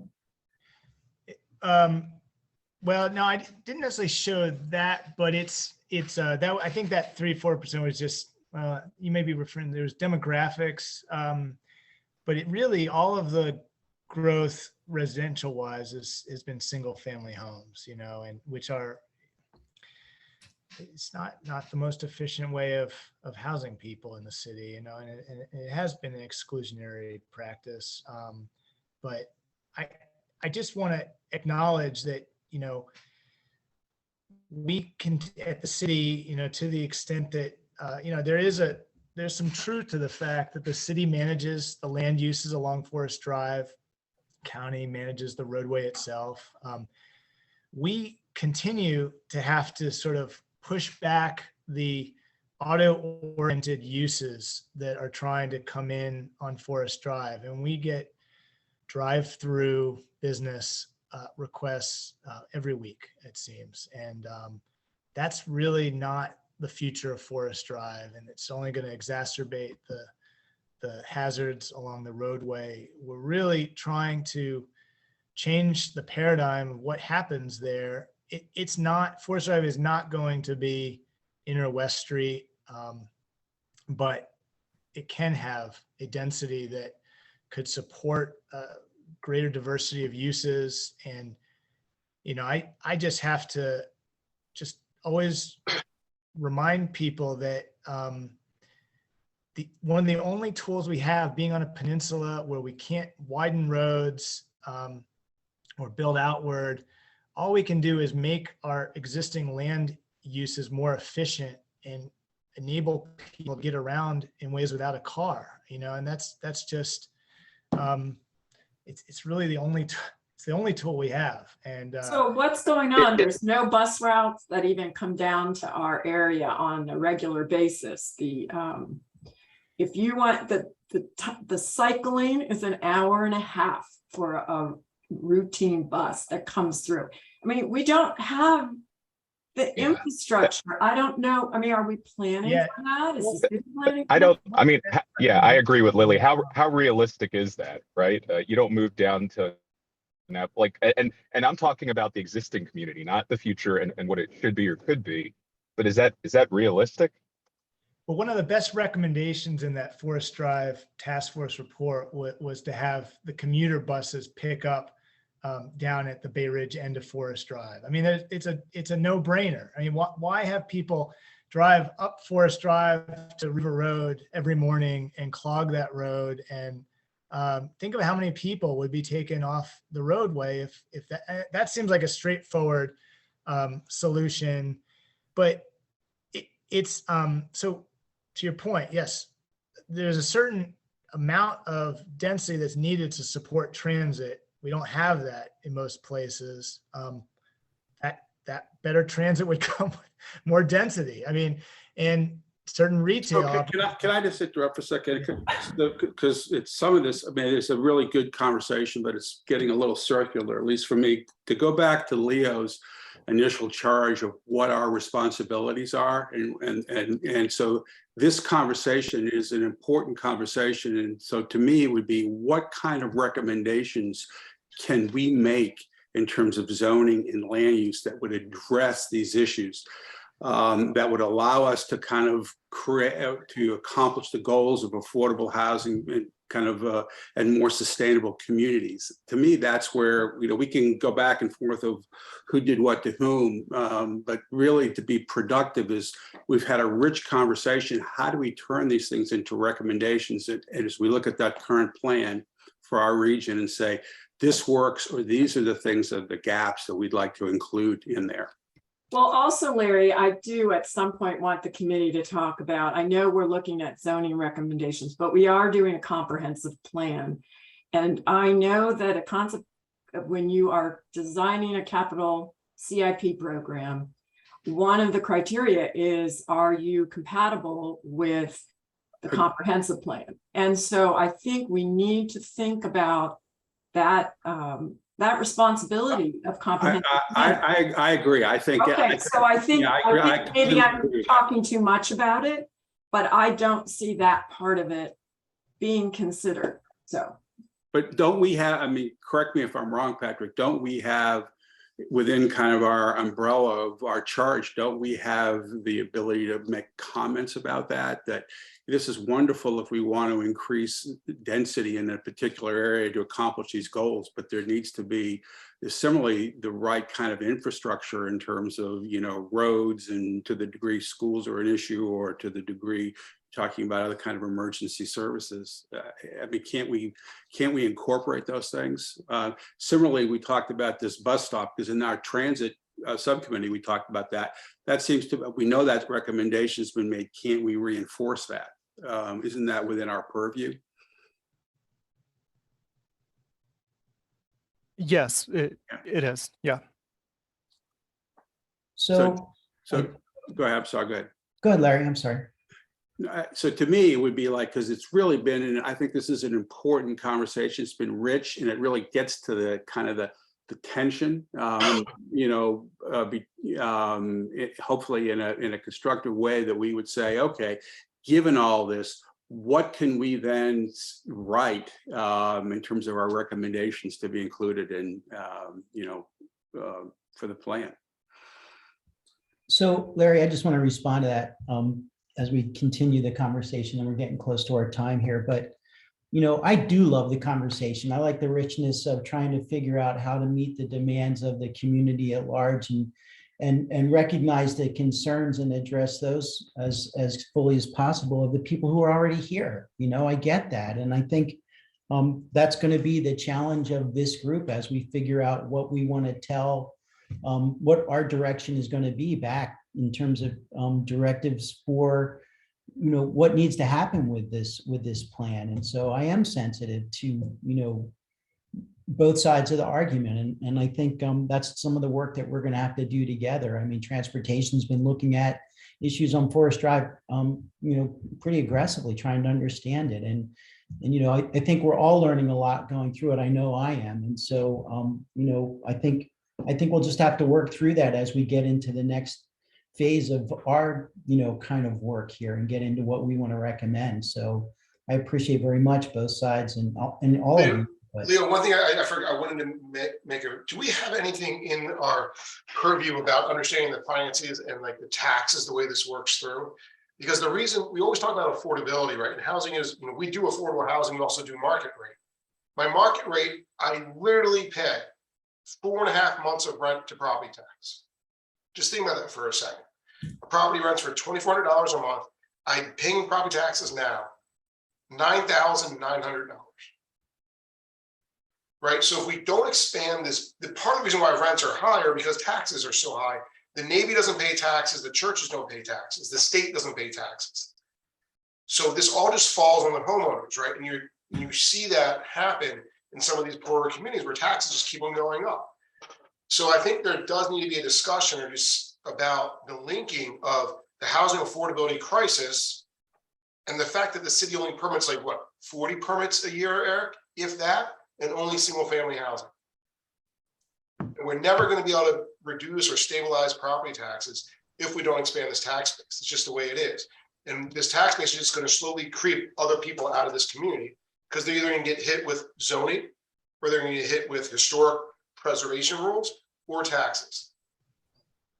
yeah, I mean, Jonathan, I think your point's well taken, trying to figure out how to finance the infrastructure improvements that, need to come along with supporting these existing communities. There's a lot in play here, but I'm going to have to break the conversation right now just because we're at the end of our time today. And there's going to be a lot of questions that'll come back to you, Eric, and we'll see that we'll probably assign that to Patrick and Desiree to kind of compile what we have to come back to you with in terms of questions and comments. So so thank you for the time today. Thanks for all that. And Eric, I have to say, Eric has been doing a fabulous job. He rolled into this position new and I think during COVID, right, Eric?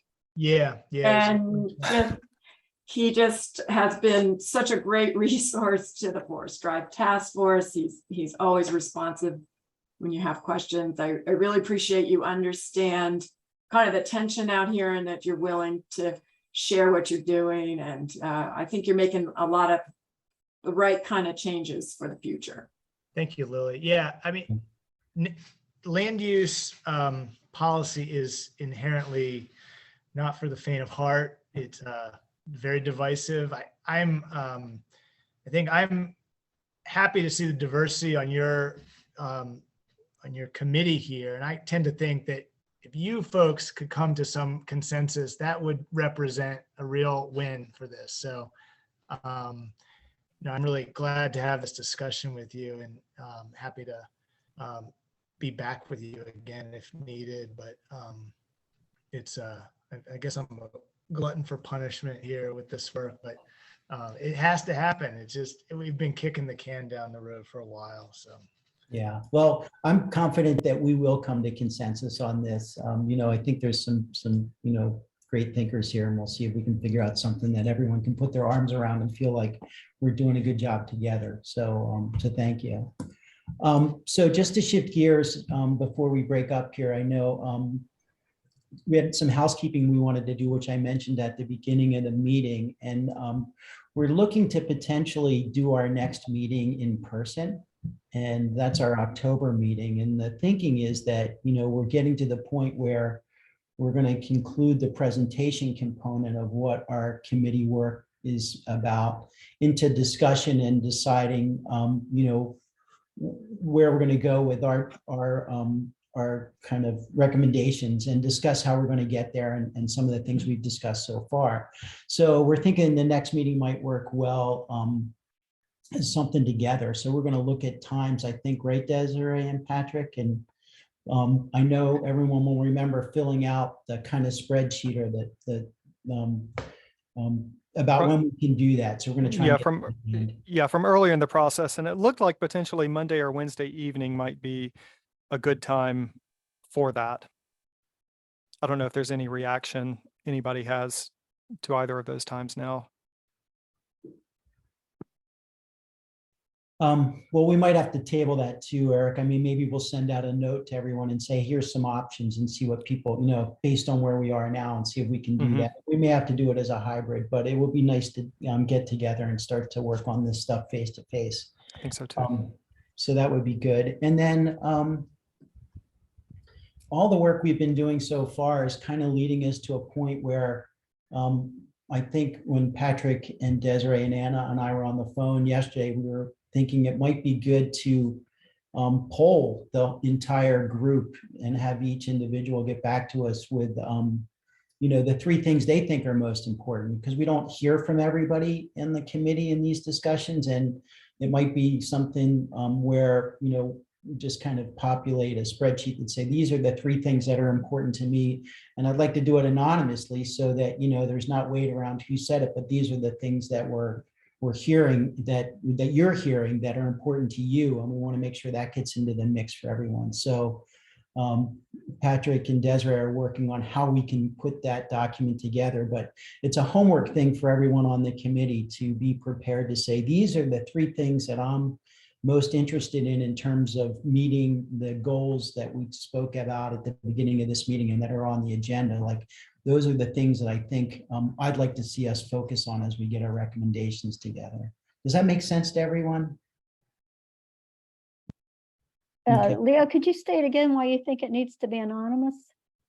Oh, it doesn't need to be. It's a recommendation. I thought maybe, rather than assign weight from one person or another based on who said it, or I just wanted to make sure everyone felt comfortable proffering their opinion about it. And I didn't think it was important who gave it.